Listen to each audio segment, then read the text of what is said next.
GameFAQs user walks into a Taco Bell in August 2008. He's wearing a modified cup system connected to surgical tubing running down his sleeve. Hidden in his backpack is a 2.5-gallon container. His mission: steal as much Mountain Dew Baja Blast as physically possible without getting caught. The entire operation was documented on camera, and the internet exploded. And then the video vanished for over a decade, becoming one of the most sought-after pieces of lost media in internet history. But when a YouTuber finally told the story in 2021, something miraculous happened. The original footage resurfaced within hours, preserved by a random user who kept it safe for 9 years. This is the story of how forum nerds engineered the perfect crime to steal soda, documented it for posterity, watched it disappear, and then witnessed its resurrection. And somehow, it became more legendary than the exclusive drink they were trying to steal. Summer 2008, the internet's last good year. Summer 2008 hit different. The Dark Knight was shattering box office records. Heath Ledger's Joker was everywhere. Katy Perry sang about kissing girls, and everyone pretended to be scandalized. The iPhone 3G had just dropped, but most people were still texting on flip phones with slide-out keyboards that destroyed their thumbs. Gas prices had climbed to $4 a gallon. The economy was circling the drain, and Lehman Brothers was on the verge of collapse, threatening to pull the housing market down with it. Meanwhile, teenagers on the internet weren't thinking about risky home loans or financial systems at all. They were busy with video games, inside jokes, and finding creative ways to get free stuff. The internet was in what historians now call its golden age of stupid. What made it different was simple. Nobody was building a personal brand. There was no Instagram, no TikTok algorithm, no sponsors, no monetization, and no influencers. People posted because things were funny, interesting, or unhinged. That was it. The internet ran on trust and shared chaos. You could spend hours helping a stranger beat a Final Fantasy boss, never know their name, and expect nothing in return. You could join pranks that took weeks to plan, just to be part of them. In 2008, the internet was assumed to be separate from real life. You could experiment, fail, and be weird without permanent consequences. Bad ideas didn't follow you. Hot takes didn't cost jobs. Jokes didn't end careers. That trust is gone now. Everything's permanent, everything's screenshotted, and everything can be used against you. The internet doesn't forget, and it doesn't forgive. But in 2008, you could film yourself stealing soda from Taco Bell, and the worst outcome was some guy named Steve reposting it on College Humor without credit. GameFAQs, Lou, and the forums that built communities. People hung out on message boards like GameFAQs, Lou Links, Something Awful, and 4chan before it became whatever it is now. These weren't sleek apps with infinite scroll and dopamine-engineered feeds. They were ugly forums that looked like they'd been designed in 1997, because they had been. GameFAQs started in the 1990s as a repository for video game strategy guides. Someone would spend 80 hours playing Final Fantasy VII, documenting every secret, every boss pattern, and then post it online for free, just for pure love of the game and a desire to help other players. The forums became where gamers hung out between games and talked about life, shared problems, and made friends. One forum in particular became legendary: Lou, Life, the Universe, and Everything. It was different from the start, as it was less moderated, more chaotic, and tightly knit. Then in 2003, the administrators did something unprecedented. They closed registration permanently. The door shut at exactly 15,003 accounts, and if you weren't one of those people, you were locked out forever. And then it evolved. Lou Links emerged as the spin-off, an even more exclusive invite-only place. You needed someone on the inside to vouch for you. One user described it as a place where there were no Nazi mods, which might not sound like a selling point until you remember what the internet was like in 2008. Every forum had power-tripping moderators who'd ban you for posting the wrong emoji. Lou Links didn't have that problem. If you were in, you were trusted. Just don't abuse that trust. And people didn't. The community policed itself, and if someone acted like a jerk, they get called out by people they respected, and that actually mattered. Reputation meant something when the community was small enough that everyone knew everyone. In 2008, Lou Links users helped someone plan a cross-country road trip with zero budget. They assisted with wedding proposals. They debugged code. They recommended books, movies, and games. They were a community in the truest sense. And in August 2008, someone posted an idea that would become internet folklore: the Baja Blast problem. Why scarcity drives obsession. Now let's go back to the origin of the problem. Mountain Dew Baja Blast was launched July 29, 2004, the first ever exclusive fountain drink for a fast food chain. PepsiCo and Taco Bell partnered to create something that could only exist inside a Taco Bell restaurant. Marketing genius disguised as a beverage. Baja Blast was tropical lime flavored, essentially regular Mountain Dew with extra citrus. It came in an electric electric teal color that looked radioactive, which fit the brand perfectly. The formula was designed to pair with Taco Bell's food, cutting through greasy meat, processed cheese, sour cream, and salt with heavy carbonation and an extreme sugar load. People fixated on it. Taco Bell customers were already more likely than average to drink Mountain Dew, but that statistic undersold the reality. Walk into any Taco Bell in 2008, and most cups at the drink station were filled with the same teal liquid, to the point where Baja Blast became part of the Taco Bell identity rather than just another soda option. PepsiCo reinforced that obsession by keeping it exclusive. Baja Blast wasn't sold in stores and wasn't available anywhere else. If you wanted it, you had to go to Taco Bell and order food. Artificial scarcity for a product that cost pennies to produce. Now that was brilliant. Scarcity drove demand. People went to Taco Bell not because they wanted a Crunchwrap Supreme. They went because they were craving Baja Blast. The drink became the destination.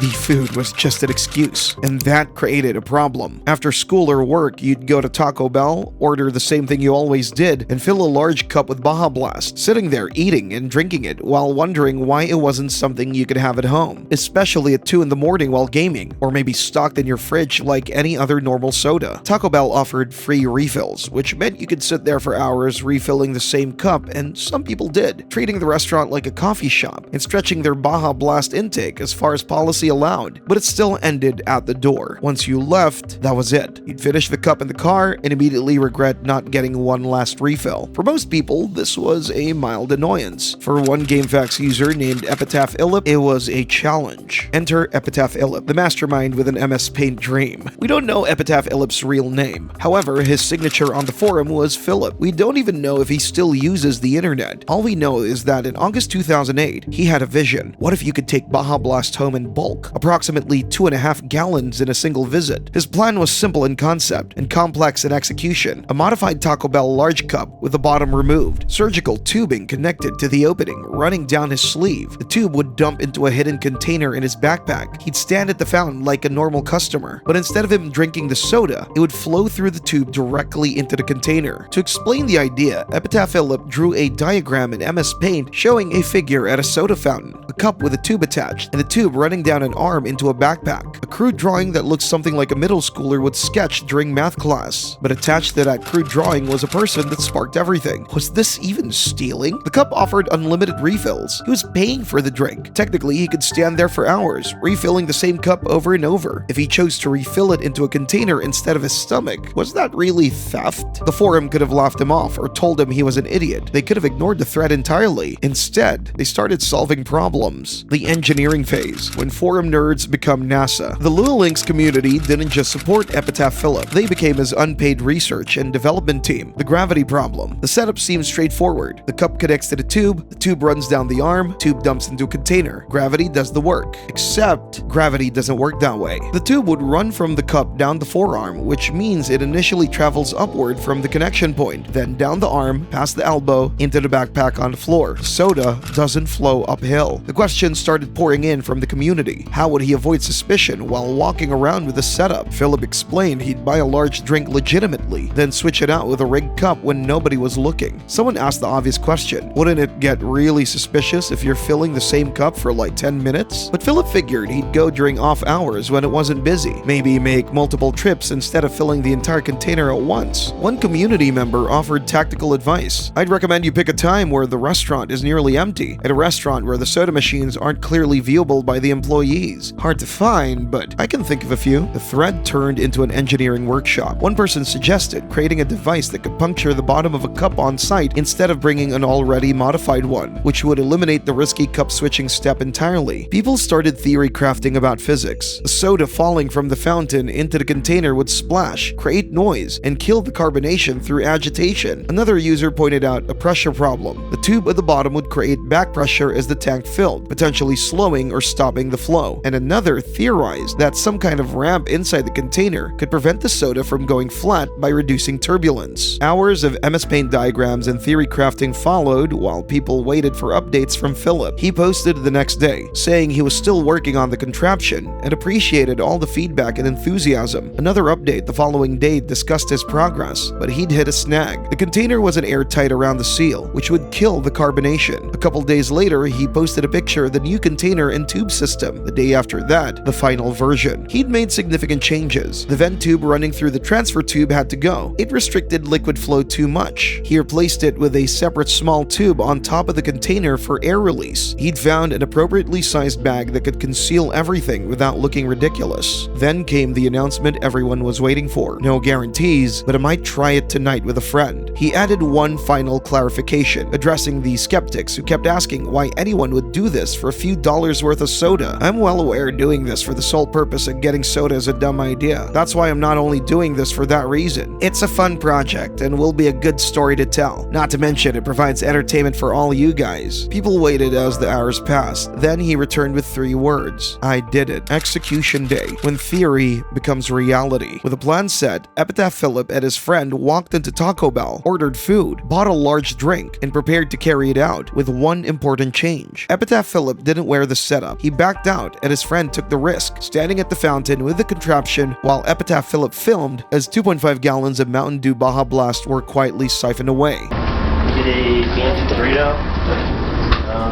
no onion, and a extra large drink.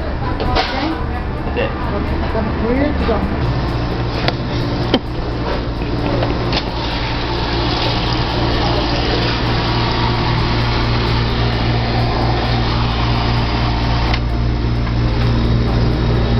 Alright, I'm gonna turn the camera off now. This video was shot on a pre-smartphone digital camera. Grainy, shaky, and heavily compressed, but clear enough to show everything. His friend approaches the soda fountain wearing the modified cup, the tube hidden in his sleeve, a backpack over his shoulder that looks completely ordinary as he presses the Baja Blast button, and soda flows not into the cup but through the tube, down his arm, and into a container concealed inside the bag. He stands there calmly as minutes pass. Employees walk by without noticing or caring, and the backpack slowly gets heavier, fountain pouring uninterrupted until the container is full and the mission's complete. Roughly 2.5 gallons extracted in a single visit, followed by a clean exit with no alarms, no confrontation, and no consequences. The footage was uploaded in 3 unedited parts, and the Lualinks thread exploded, with people reacting like they just witnessed a historic achievement, not because of the soda itself, but because the community had taken an absurd idea, engineered a solution, and actually pulled it off. The video that vanished, Mega Upload and the Lost Media era. Epitaph Philip had uploaded the original to Mega Upload, a file hosting site that was massive in the late 2000s. Anyone could download it. The video spread across Lualinks and GameFAQs. It was an instant legend. Other users began creating their own edits, with someone named Navy Greg uploading an alternate cut, followed by versions that added music, commentary, and visual effects as the video passed on from one person to the next, evolving with each iteration to include new soundtracks, cleaner transitions, and layered commentary. This was how internet culture worked in 2008. Remix culture, collaborative creativity. Nobody worried about intellectual property or content ownership. If someone made something cool, you built on it, improved it, and made it yours while acknowledging where it came from. Then something happened that perfectly captures the story's irony. A guy named Steve took the video and uploaded it to College Humor without permission. College Humor was huge in 2008, one of the biggest comedy websites on the internet. Before Funny or Die came around and YouTube became the default platform for comedy, College Humor was where viral videos lived. User-submitted videos, original sketches, parodies, pranks, all of these. Getting featured on College Humor meant your content would be seen by millions. Steve's upload blew up immediately. The viewer counter climbed. Comments poured in. People who'd never heard of Lualinks or GameFAQs watched it and thought that it was the funniest thing they'd ever seen. They shared it on MySpace, posted it on early Facebook, and emailed the link to friends, but they had no idea who made it. Steve didn't credit Epitaph Philip, didn't mention the Lualinks community, didn't link back to the original thread. He just took the video, slapped it on College Humor, and watched it blow up under his username. Epitaph Philip and the Lualinks community were absolutely furious. Philip felt bad about being ripped off, having second thoughts about putting the video on the internet because of the negative comments on the video uploaded by Steve. They'd spent weeks collaborating on this project, engineering solutions, testing prototypes, executing the plan, documenting everything, and some random guy just took the video and claimed credit. The meta-irony was perfect. A video about stealing soda had been stolen for internet clout. This is where the story turns darker in a way that feels prophetic.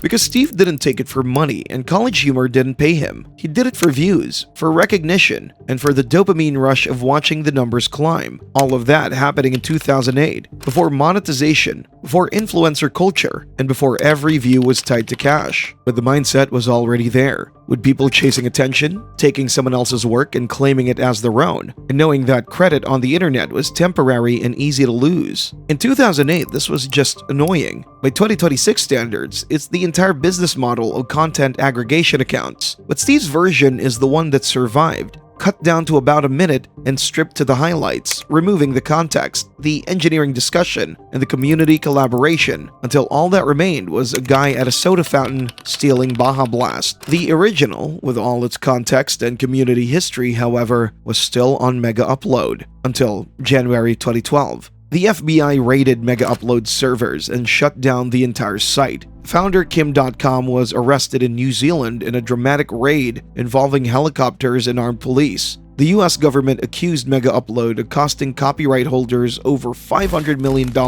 in lost revenue. Millions of files disappeared overnight. Music, movies, documents, personal photos, school projects, rare recordings, everything hosted on Mega Upload just gone. And somewhere in that digital graveyard, among the millions of deleted files, was the original Operation Soda Steel video. For years, only Steve's shortened College Humor version existed online. When College Humor eventually shut down its video platform in 2016, even that version nearly disappeared. Someone managed to re-upload it to YouTube, preserving the 1-minute edit, but the full unedited footage? Gone. Lost media. Operation Soda Steel became one of the most sought-after pieces of 2000s internet culture. Forum posts from 2012 to 2020 show people asking if anyone had saved the original, offering to pay for copies, pleading with anyone who might have downloaded it to check their old hard drives. Nobody came forward. The assumption solidified. The original was gone forever. Only the inferior College Humor edit survived, but the original video that actually had more context was gone.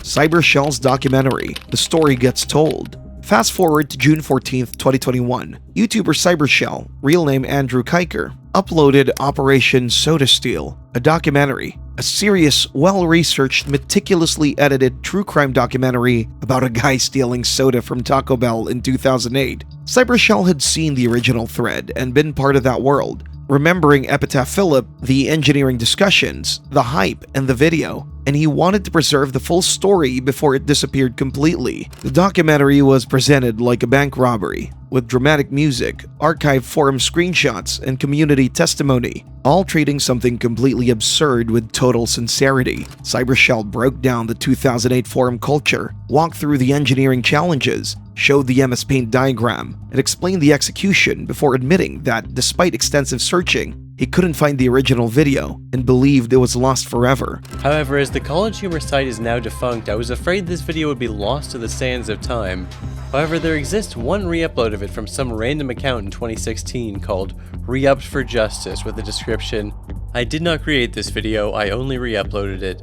The documentary ended with a message. Cybershell said, Internet video you really like and you theoretically might want to watch it again someday, you should download it. Don't just assume it'll be there forever, that somebody else will do it.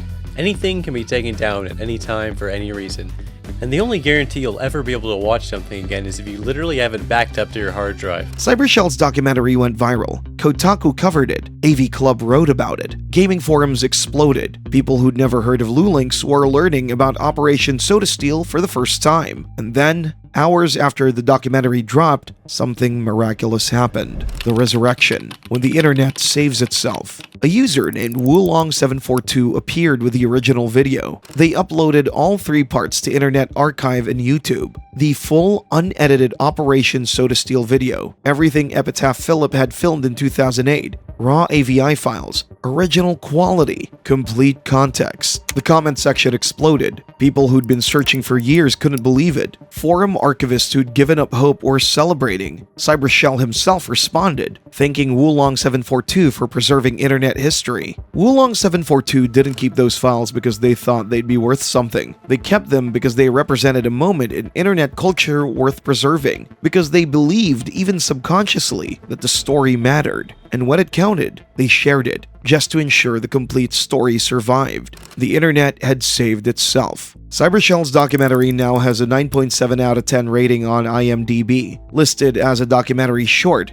Director Andrew Kiker. The trivia section notes that the original ending line, "What was the point of this video again? Oh yeah, stealing is cool," had to be removed because YouTube's algorithm would flag it. Even in victory, corporate internet was sanitizing chaos. The legacy, TikTok Zoomers, and the cycle continues. In 2023, Cybershell tweeted, "A bunch of Zoomers on TikTok saw my Operation Soda Steal video and are now filming themselves stealing soda from Taco Bell's." Listen, if you saw that video and actually thought the message was stealing is good and cool, then guess what? You're right. Keep doing it. Videos appeared on TikTok and Instagram. Gen Z kids, not even born in 2008, were attempting their own soda heists. Some used 5-gallon containers. Some were way less subtle. Taco Bell didn't seem to care. Free advertising. Mountain Dew Baja Blast is trending again. Kids making content. Brand awareness. And here's the part that makes everything absurd. In 2014, Mountain Dew released Baja Blast in retail stores. The scarcity that justified Operation Soda Steal no longer existed.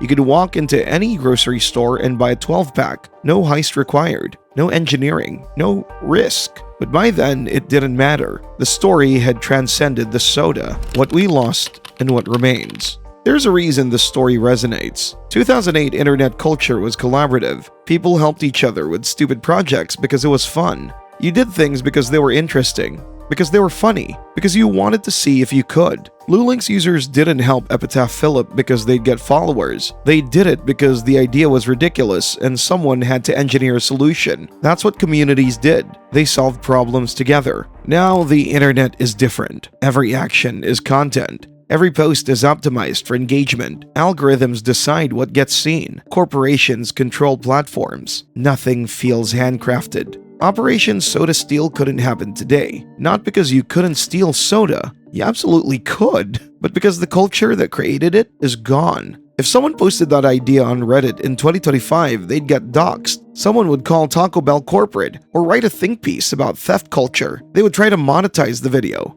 and turn it into a TikTok series with sponsors. The innocence is dead. Cybershell's documentary preserves that moment, not just the heist, the world that made it possible. The forums, the trust, the collaboration, the idea that you could do something stupid and document it without fearing it would define you forever. And the fact that the video was lost and then found was the perfect metaphor. The internet we loved disappeared, but it's still out there, on hard drives, in archives, waiting for someone to share it again. The ironic ending.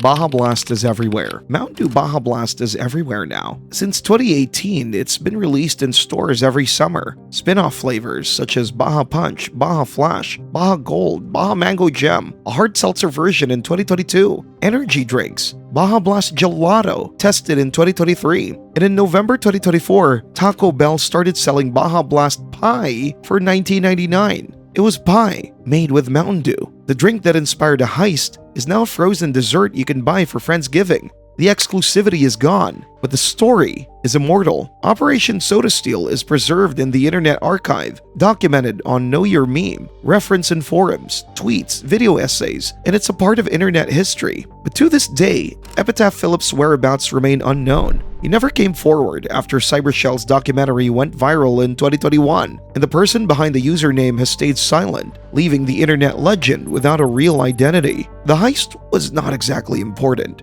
nor did it change anything, but it was real. A group of people working together to solve an absurd problem for no reason other than to see if they could. That's what made the heist legendary, and that's what we're trying to remember. The greatest soda theft in Taco Bell history wasn't about the soda, it was about the world that made someone think, what if I could take this home? And then actually figured out how.